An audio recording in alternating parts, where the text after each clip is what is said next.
رمضان المبارک اپنے اختتام کی طرف رواں دواں ہے۔ اس بابرکت مہینے کا بہت سا حصہ اللہ پاک نے ہمیں نصیب فرمایا، اور آج کا جو جمعۃ المبارک ہے یہ رمضان کا آخری جمعہ ہوگا۔ اس کو جمعۃ الوداع بھی کہا جاتا ہے۔ اس جمعے کو مختلف نام دیے جاتے ہیں۔ یہ نام عوامی زبان میں جمعۃ الوداع کہہ لیتے ہیں، وگرنہ شریعت میں اس کا کوئی نام متعین نہیں ہے، اور نہ ہی آخری جمعہ کی کوئی خاص فضیلت احادیث میں وارد ہوئی، بلکہ جس طرح رمضان شریف کے دیگر جمعے ہیں یہ بھی ان کی طرح ایک جمعہ ہے۔ ہاں، اتنی فضیلت ہے کہ جمعۃ المبارک کو حدیث پاک میں سید الایام کہا گیا، اور دوسرا یہ کہ پھر رمضان المبارک کا جمعہ ہو اور سید الایام ہو تو بہرحال فضیلت ہے، لیکن احادیث میں اور تعلیمات نبوی میں اس آخری جمعے کو کوئی خاص احکام یا کوئی خاص فضیلت یا کوئی خاص اعمال نہیں ہیں، بلکہ جس طرح دیگر اعمال ہیں دیگر جمعوں میں دیگر دنوں میں، اسی طرح یہ جمعہ بھی دیگر دنوں اور دیگر جمعوں کی طرح ایک جمعہ ہے۔ اس کی کوئی خاص فضیلت احادیث میں اور تعلیمات نبوی میں وارد نہیں ہوئی۔ اللہ تبارک و تعالیٰ نے رمضان کا بیشتر حصہ ہمیں نصیب کیا، ہمیں عطا کیا۔ اب ہم نے دو کام کرنے ہیں۔ ایک کام تو یہ کرنا ہے کہ اللہ کی عطا کی ہوئی توفیق سے ہم نے جتنے نیک اعمال کیے، ذکر، تلاوت، اذکار، نوافل، جتنے نیک اعمال کیے، تراویح ادا کی، روزے رکھے، ہم نے اللہ کی اس توفیق پر اللہ کا شکر ادا کرنا ہے کہ اللہ یہ تیری محض کرم نوازی ہے کہ تو نے یہ توفیق بخشی، وگرنہ العیاذ باللہ کتنے ایسے افراد ہوں گے، کتنے ایسے گھرانے ہوں گے جن کو نہ نماز کی توفیق ہوئی، نہ تراویح کی توفیق ہوئی، نہ روزے کی توفیق ہوئی، نہ دیگر اعمال کی پابندی کی توفیق ہوئی۔ گویا وہ یوں لگتے ہیں گویا ان کے گھر پر تو رمضان آیا ہی نہیں، یا ان کی زندگی میں تو کوئی رمضان آیا ہی نہیں۔ تو ہمیں اللہ کا شکر ادا کرنا چاہیے کہ اللہ پاک نے ہمیں ان لوگوں میں شامل نہیں کیا۔ اللہ پاک نے ہمیں نیک اعمال کی توفیق عطا کر دی، تسبیح اور ذکر، اذکار، دعاؤں، روزوں، تراویح کی توفیق عطا کر دی۔ یہ محض اللہ کا فضل ہے، اس پر ہمیں اللہ کا شکر ادا کرنا چاہیے، کیونکہ اللہ تعالیٰ ارشاد فرماتے ہیں قرآن پاک کے اندر، ما یفعل اللہ بعذابکم ان شکرتم وآمنتم۔ کتنی پیاری بات اللہ پاک نے ارشاد فرمائی کہ میرے بندو، جب تم میرے شکر گزار بندے بن جاؤ اور ایمان لے کے آؤ، ایمان کے تقاضوں پر چلو، تو مجھے کیا ضرورت ہے تمہیں عذاب دینے کی؟ تجھے عذاب دے کر میں کیا کروں گا؟ جب تم شکر ادا کرنے والے بن جاؤ، ایمان لانے والے بن جاؤ، ایمان کے تقاضوں پر چلنے والے بن جاؤ، تو مجھے کوئی ضرورت نہیں ہے تمہیں عذاب دینے کی۔ تو ہمیں اللہ کی اس توفیق پر، اللہ کی اس مہربانی پر، اللہ کی اس کرم نوازی پر، اللہ کی اس عطا پر اللہ کا شکر ادا کرنا چاہیے۔ اور دوسرا کام ہم نے یہ کرنا ہے کہ جتنے ہم نے نیک اعمال کیے ہیں، ہم نے ان نیک اعمال کو بجا لاتے ہوئے ہم سے جو کمی، کوتاہی، سستی، غفلت ہو گئی، یقیناً ہم سے کوتاہی ہو گئی، کیونکہ جس طرح عبادت کے کرنے کا حق تھا ہم اس طرح کر نہیں سکتے، کہ جس طرح اللہ کی منشا ہے، اللہ کی رضا ہے، اس طرح ہم کر نہیں سکتے، ہم کمزور ہیں۔ تو اس سستی اور غفلت پر استغفار بھی کی جائے، کیونکہ کسی بھی نیک عمل کی تکمیل پر جب استغفار کی جاتی ہے، اللہ کے سامنے عاجزی کی جاتی ہے، تو یہ استغفار کرنا، عاجزی کرنا اللہ کے دربار میں قبولیت کے لیے سبب بن جاتا ہے۔ تو اللہ کی عطا کی ہوئی توفیق پر اللہ کا شکر ادا کرنا، اور ان احکام کی عبادات کی ادائیگی میں جو سستی غفلت ہوئی کوتاہی ہوئی اس پر استغفار کرنا، جب یہ دو کام کر لیں گے اللہ پاک ہمارے تمام عبادات کو قبولیت کا درجہ عطا فرما دیں گے۔ اور تیسرا کام ہم نے یہ کرنا ہے کہ جتنے دن ہمارے ان رمضان کے 4 یا 5 دن بنیں گے، جتنے دن باقی ہیں ان کو ہم نے زیادہ سے زیادہ قیمتی بنانے کی کوشش کرنی ہے۔ دیکھیے بھئی، یہ نیکیوں کا سیزن ہے، اور کسی بھی چیز کا جب سیزن ہوتا ہے تو ہم کوشش کرتے ہیں کہ زیادہ سے زیادہ اس چیز کو جمع کر لیا جائے، اور جب اس سیزن کا اختتام ہوتا ہے اور وہ سیزن ختم ہونے کے قریب ہوتا ہے تو ہم اپنی محنت کو زیادہ کر دیتے ہیں کہ وہ چیز ہمیں زیادہ سے زیادہ حاصل ہو جائے۔ ابھی چند دن باقی ہیں، چند دنوں بعد وہ سیزن ختم ہو جائے گا۔ تو یہ نیکیوں کا سیزن ہے، نیک اعمال کا سیزن ہے، یہ ایسا سیزن ہے جس میں نیکیوں کا اجر دگنا ہو جاتا ہے۔ یہ نوافل کا اجر فرضوں کے برابر اور فرضوں کا بدلہ اور اجر 70 فرضوں کے برابر مل رہا ہے، تو ثواب ڈبل اور دوہرا ہو رہا ہے۔ تو ابھی جب چند دن باقی ہیں تو ہمیں مزید محنت کرنی چاہیے، کیونکہ حدیث پاک میں آتا ہے کہ جب آخری عشرہ ہوتا تھا تو نبی علیہ الصلوۃ والسلام ان آخری دنوں میں، آخری ایام میں، آخری عشرے میں بنسبت دوسرے دنوں کے زیادہ محنت فرماتے تھے، اور راتوں کو زیادہ جاگنے کا اہتمام فرماتے تھے، اور اپنے گھر والوں کو بھی جگانے کا اہتمام فرماتے تھے۔ تو جتنے دن باقی ہیں اس موقع کو غنیمت سمجھیں اور اس کو قیمتی بنانے کی کوشش کریں۔ ہوتا یہ ہے کہ ابتدا میں تو ہمارا بڑا جذبہ ہوتا ہے، بڑی محنت کرتے ہیں، عبادات، تراویح، ذکر، تسبیحات، جو دن گزرتے ہیں اب آخری دنوں میں اللہ کی رحمتیں اور عطا زیادہ ہو جاتی ہے بنسبت دوسرے دنوں کے، تو ہمیں چاہیے کہ اور زیادہ عبادات میں ہمیں لگنا چاہیے۔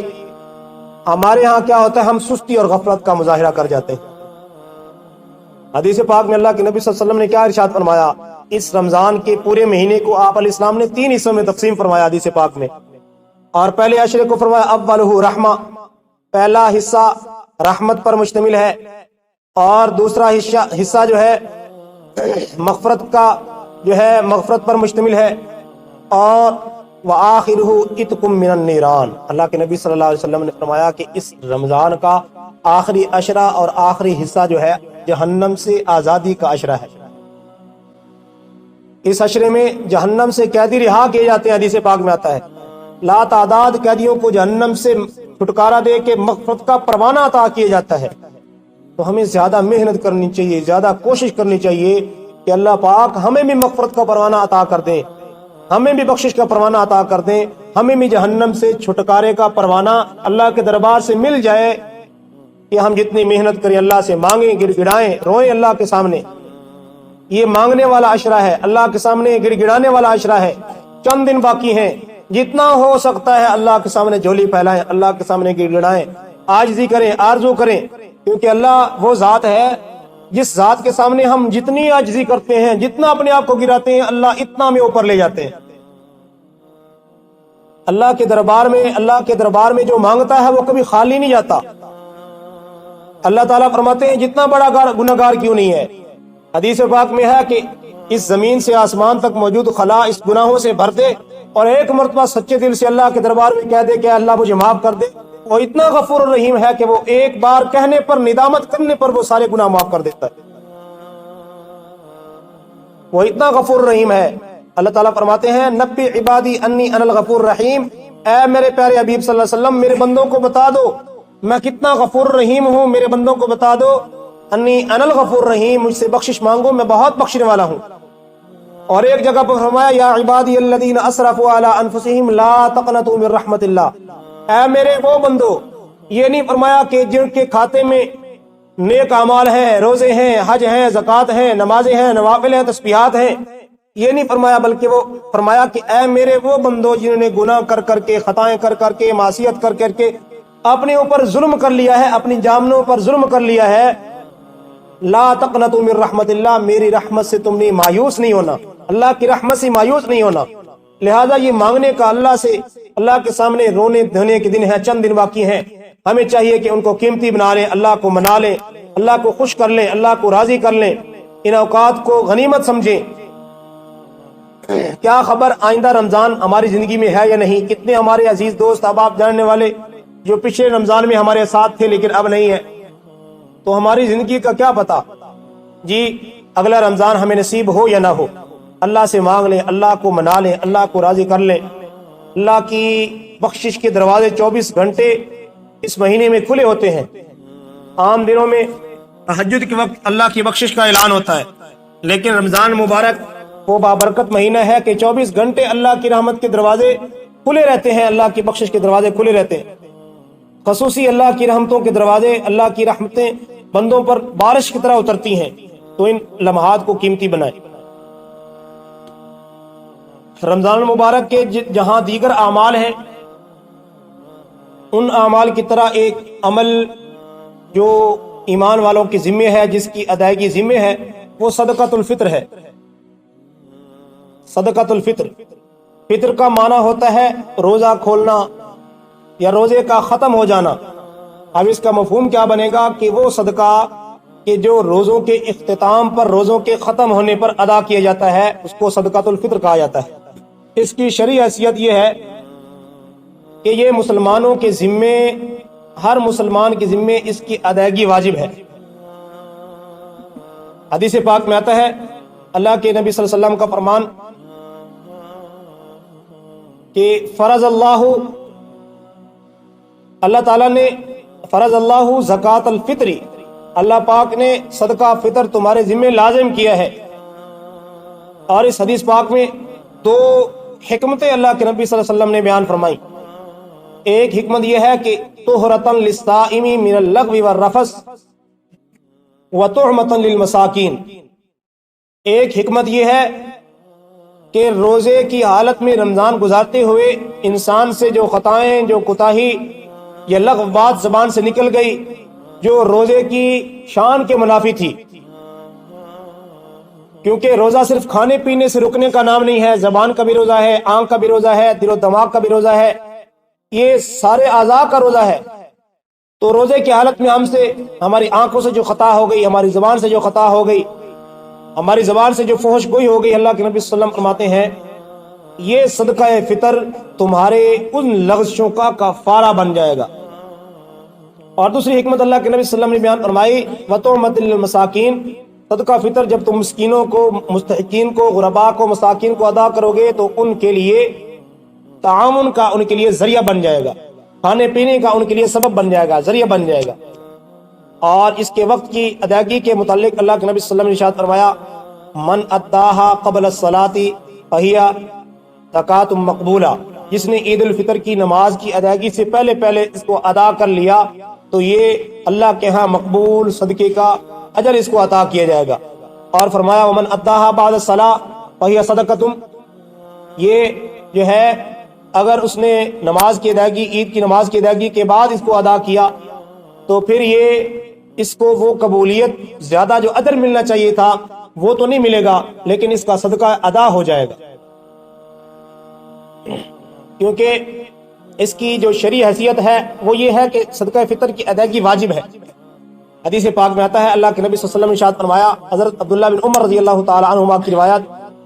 وہ فرماتے ہیں کہ آپ علیہ الصلوۃ والسلام نے ارشاد فرمایا کہ اللہ نے تمہارے اوپر صدقہ فطر کو لازم کیا ہے، ہر مسلمان کے ذمے، میری امت کے ہر مسلمان، مرد ہو، عورت ہو، بوڑھا ہو، جوان ہو، بچہ ہو، غلام ہو، سب کے ذمے صدقہ فطر کی ادائیگی لازم ہے۔ تو یہ تو تھی اس کی شرعی حیثیت اور اس کی یہ فضیلت اور اس کی حکمت جو اللہ کے نبی صلی اللہ علیہ وسلم نے بیان فرمائی کہ صدقہ فطر کی ادائیگی ہر مسلمان کے ذمہ لازم ہے۔ اب اگلی بات یہ ہے کہ صدقہ فطر کا نصاب کیا ہے، کس شخص کے ذمے صدقہ فطر کی ادائیگی لازم ہے۔ تو اس بارے میں آپ حضرات یہ بات ذہن نشین فرما لیں کہ ہر وہ شخص جس کے ذمے زکوٰۃ کی ادائیگی لازم ہوتی ہے، فرض ہوتی ہے، اس کے ذمے صدقہ فطر کی ادائیگی بھی لازم اور ضروری ہے۔ اور زکوٰۃ کے لیے، زکوٰۃ کے علاوہ صدقہ فطر کے ساتھ ایک اور چیز بھی علماء نے ذکر کی ہے، وہ یہ ہے کہ جس کے پاس اموال زکوٰۃ ہیں، اس کے ساتھ ساتھ اگر اس کی ملکیت میں اتنا اس کی ضرورت سے زائد سامان موجود ہے جس کی اگر قیمت لگائی جائے تو 52.5 تولے چاندی کی مقدار کو پہنچ جاتی ہے، تو اس کے ذمہ بھی صدقہ فطر لازم ہے۔ اور علماء نے یہاں تک بھی لکھا ہے کہ اگر کوئی جس کے ذمہ صدقہ فطر نہ بھی ہو اس کو بھی کوشش کرنی چاہیے کہ اس کی ادائیگی کرے۔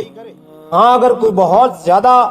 جس کے حالات ٹھیک نہ ہوں تو پھر اس کے لیے بہرحال گنجائش ہے کہ جب وہ صاحب نصاب نہیں ہے تو صدقہ فطر کی ادائیگی نہ کرے، وگرنہ ہر ایک کو کوشش کرنی چاہیے کہ وہ صدقہ فطر کی ادائیگی ضرور کرے۔ تو جس کے پاس 7.5 تولے سونا، 52.5 تولے چاندی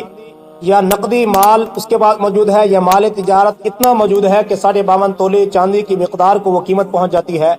یا زائد سامان، ضرورت سے زائد سامان اس کی ملکیت میں موجود ہے جو 52.5 تولے چاندی کی قیمت کی مقدار کو پہنچ رہا ہے، تو ایسے شخص کے ذمہ صدقہ فطر کی ادائیگی لازم ہے۔ اب صدقہ فطر کن چیزوں سے ادا کیا جائے، یہ بھی احادیث طیبہ میں ہمیں ذکر ملتا ہے۔ 4 چیزیں احادیث میں اللہ کے نبی صلی اللہ علیہ وسلم نے بتائی ہیں کہ جن 4 چیزوں کے ذریعے سے ہمیں صدقہ فطر ادا کرنا چاہیے۔ نمبر 1، گندم کے ذریعے، گندم کی مقدار تقریباً 2 کلو گندم آپ صدقہ فطر ادا کر دیں، یا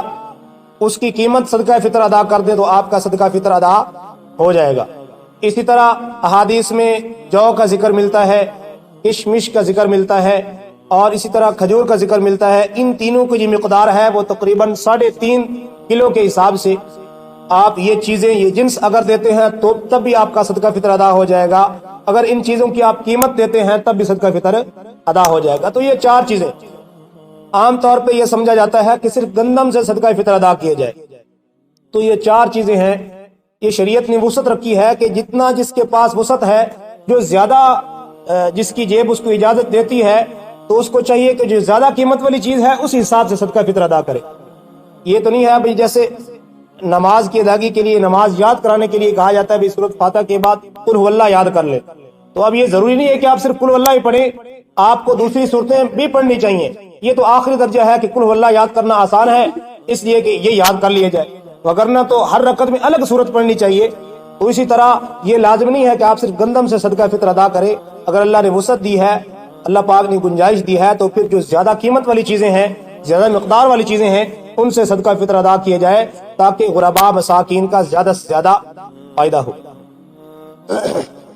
اور دوسری بات جو وہ یہ ہے کہ صدقہ فطر ادا کس کو کیا جائے، تو صدقہ فطر کا مستحق کون ہے، ادا کس کو کیا جائے؟ تو صدقہ فطر کا یاد رکھیے مستحق وہ شخص ہے جو زکوٰۃ لینے کا مستحق ہے، وہ صدقہ فطر لینے کا بھی مستحق ہے۔ جو خود صاحب نصاب نہیں ہے، یعنی جس کی ملکیت میں اتنا مال نہیں ہے، وہ صاحب نصاب نہیں ہے کہ اس پر زکوٰۃ فرض ہوتی ہو، تو اس کو صدقہ فطر ادا کیا جا سکتا ہے۔ اور عام طور پہ زکوٰۃ میں تو یہ ہوتا ہے، یہ شرط ہے کہ سال پورا حولان حول جو ہے مال پر سال گزرنا، اس پر جو ہے زکوٰۃ کی ادائیگی کے لیے ضروری ہوتا ہے۔ لیکن صدقہ فطر کی ادائیگی کے لیے جب اس کے پاس نصاب موجود ہے، اگر جو ہے اس کے پاس نصاب پورا ہو گیا تو اب سال گزرنا ضروری نہیں ہے، اس کے ذمہ پھر بھی صدقہ فطر ادا ہوگا، اس کے ذمہ ادا کرنا واجب ہوگا۔ تو مستحقین تک صدقہ فطر پہنچانا یہ بہت ضروری ہے۔ یہ اب آپ کے ذمہ ہے، آپ کس کو سمجھتے ہیں کہ مستحق ہے، واقعتاً مستحق ہے، تو آپ کا صدقہ فطر اس کو پہنچنا چاہیے۔ اور بہترین مصرف جو آپ کو میں گزارش کروں گا، آج کے آپ کے مدارس ہیں جہاں مسافر طلباء بھی ہیں، مسکین طلباء بھی ہیں، رہائشی طلباء بھی ہیں، جن کے کھانے کا، رہائش کا، اخراجات کا بندوبست مدرسے کے ذمہ ہوتا ہے، تو آپ کے لیے بہتر ہے کہ آپ آنکھیں بند کر کے وہاں صدقہ فطر کی ادائیگی کر دیں، تو یہ سب سے بہتر مصرف ہے۔ وگرنہ آپ اپنے عزیز و اقارب میں، دوست احباب میں، محلے میں دیکھ لیں جہاں آپ کو سمجھتے ہیں کہ یہ زیادہ مستحق ہے، تو آپ ادا کر دیں، آپ کا صدقہ فطر ادا ہو جائے گا۔ تو عید الفطر کی نماز سے پہلے حدیث پاک میں بتایا گیا کہ صدقہ فطر کی ادائیگی ضروری ہے۔ اگر کوئی ضرورت کے پیش نظر رمضان کے دوران بھی ادا کر دیتا ہے تب بھی اس کا صدقہ فطر ادا ہو جائے گا۔ اور ایک اور بات آپ حضرات کی خدمت میں عرض کرنی ہے، اپنے مسلمان بھائی، فلسطین کے جو مسلمان بھائی ہیں ان کے حوالے سے، اس وقت ہمارے فلسطین کے مسلمان سخت جنگ کی حالت میں ہے، کفار کے ظلم اور تشدد کے نشانے پہ ہیں۔ مسلمان ہونے کے ناطے یہ ہماری ذمہ داری ہے کہ ہمارے دل کے اندر ہمدردی ان مسلمان بھائیوں کی ہو، کیونکہ حدیث پاک میں آپ حضرات کو متعدد بار یہ سنایا گیا کہ مسلمان، حدیث پاک میں بتایا گیا کہ ایک جسم کی مانند ہے۔ جب جسم کے ایک حصے کو تکلیف پہنچتی ہے تو سارا بدن تکلیف محسوس کرتا ہے، آنکھ تکلیف محسوس کرے تو پورا بدن بے چین ہوتا ہے۔ اس طرح دنیا کے کسی کونے پہ اگر کوئی مسلمان کسی تکلیف اور مصیبت میں ہے تو یہ پوری امت مسلمہ کی تکلیف اور پریشانی ہے۔ تو آج اگر ہمارے وہ مسلمان بھائی تکلیف میں ہے، پریشانی میں ہے اور حالت جنگ میں ہے، بے یار و مددگار ہیں، اللہ کے سوا ان کا کوئی آسرا نہیں ہے، تو ہمارے لیے یہ مسلمان ہونے کے ناطے ہمارا حق ہے کہ ہمارے لیے ہمارے دل کے اندر ان کی ہمدردی ہو۔ تو ہم جتنا ہم سے ہو سکتا ہے، جو ہم کر سکتے ہیں وہ تو کرنا چاہیے۔ ہمارے ذمہ جو کام ہے وہ یہ ہے کہ سب سے پہلا کام جو دعا والا، دعا بہترین ہتھیار بتایا گیا حدیث پاک میں، کہ ہم اللہ کے دربار میں خصوصاً ان رحمتوں والے ایام میں، قبولیت کے دنوں میں، آخری عشرے میں، اعتکاف والے عشرے میں ہم سے جتنا ہو سکے اللہ کے دربار میں روئیں گڑائیں، اپنے مسلمان بھائیوں کے لیے کامیابی، ان کی مدد اور نصرت کی دعا کریں، اور کفار مشرکین کی تباہی اور بربادی کی دعا کریں کہ اللہ ان کے نبود فرمائے، اللہ ان کے ساتھ خود حساب کتاب فرمائے، اللہ مظلوم مسلمانوں کی مدد فرمائے۔ اور دوسرا کام ہمارے ذمہ جو ہم کر سکتے ہیں وہ یہ ہے کہ مالی معاونت ہم سے جو ہو سکتی ہے ہم ان مسلمان بھائیوں کی مالی معاونت کریں، کہ وہ مسلمان جن کے گھروں کو گرا دیا گیا، جو گھروں سے بے گھر ہو چکے ہیں، پریشانی کے عالم میں ہے، ہزاروں کی تعداد میں شہید، لاکھوں کے حساب سے زخمی ہو چکے ہیں، اتنی پریشانی کے عالم میں ہے، ہم سے اگر ہو سکے تو ہم جتنی مالی معاونت ہم سے ہو سکتی ہے وہ مالی معاونت کریں۔ اب ماشاءاللہ مختلف ادارے ہمارے ملک پاکستان میں قائم ہیں جو اس خدمت میں لگے ہوئے ہیں، جو لوگوں کا تعاون اور مالی معاونت بڑی دیانتداری سے ان تک پہنچاتے ہیں۔ ان میں MTJ فاؤنڈیشن مولانا طارق جمیل صاحب کے نام سے یہ ماشاءاللہ فاؤنڈیشن بھی سرگرم عمل ہے، تو ان کی آپ ویب سائٹ پہ جا کے ان کی پوری تفصیلات دیکھ سکتے ہیں۔ آپ جس حساب سے بھی ان کی بینک کے ذریعے بھیجنا چاہیں رقم، جس طریقے سے بھی آپ تعاون کرنا چاہتے ہیں، تو ہر طریقے کا ہر طرح جو ہے آپ جو ہے وہ طریقہ موجود ہے کہ آپ اپنے مسلمان بھائیوں کی مالی معاونت کر سکتے ہیں۔ تو ایک اس کی کوشش فرمائیں۔ اور تیسرا کام جو ہم کر سکتے ہیں وہ یہ ہے کہ وہ دشمن جو ہمارے مسلمانوں کو نشانہ بنا رہے ہیں، ان کی جتنی پروڈکٹس اور جتنی چیزیں ہمارے ملک میں استعمال ہوتی ہیں ہم ان کا بائیکاٹ کریں۔ جب ہم اپنے مسلمان بھائیوں کی اس بات کی ترغیب دیتے ہیں تو وہ کہتے ہیں بھائی اس سے کیا ہوگا، بھائی ہم نے پیپسی چھوڑ دی، کوکا کولا چھوڑ دی، یہ چیزیں ہم نے چھوڑ دی تو اس سے کیا ہوگا، دشمن پر کون سی دیوار گر جائے گی۔ بھائی ان کا کوئی بھی نقصان نہ ہو، کم از کم یہ ہوگا کہ ہمارے اپنی جو اندر کی مسلمان ہونے کے ناطے ہماری غیرت ہے وہ تو اس کا تو ثبوت ہم دیں گے کہ ہم مسلمان ہیں، ہمارے دل میں اپنے مسلمان بھائیوں کی ہمدردی ہے، اس مسلمان ہونے کی حیثیت سے ہماری جو ہے ایمانی غیرت ہے، دینی اہمیت ہے، اس کا ثبوت تو ملے گا۔ اور یہ کہتے ہیں بھی کچھ نقصان نہیں ہوگا، اگر ہم ساری چیزوں کا بائیکاٹ کر دیں گے تو بہت بہت بڑا نقصان ہوگا ان کا، کہ وہی چیزیں جو ہم ان کی پروڈکٹس استعمال کرتے ہیں، ان کی چیزیں استعمال کرتے ہیں، ان کا منافع ان کی افواج پر لگتا ہے، ان کے اسلحے پر لگتا ہے، تو یہ چیزیں ہم استعمال نہیں کر رہے بلکہ ہم اپنے مسلمان بھائیوں پر بم گرانے میں خود تعاون کر رہے ہیں۔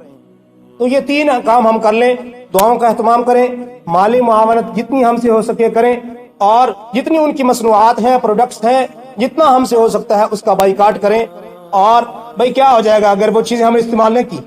پیپسی نہ پیتی کون سا ہماری جان نکل جائے گی، یہ چیزیں ہم نے استعمال نہ کی تو کون سی قیامت ٹوٹ پڑے گی، کون سی ہم سے موت آ جائے گی، اسرائیل آ جائے گا ہماری روح قبض کر لے گا، کبھی ایسا نہیں ہوگا۔ ہاں یہ ہوگا کہ ہماری اپنا دل جو ہے، ہمارا ضمیر جو ہے وہ کم از کم ہمارے اوپر ملامت نہیں کرے گا کہ ہم اپنے مسلمان بھائیوں کے اس خون کے اندر، ظلم کے اندر، تشدد کے اندر کسی طرح بھی شریک نہیں ہیں۔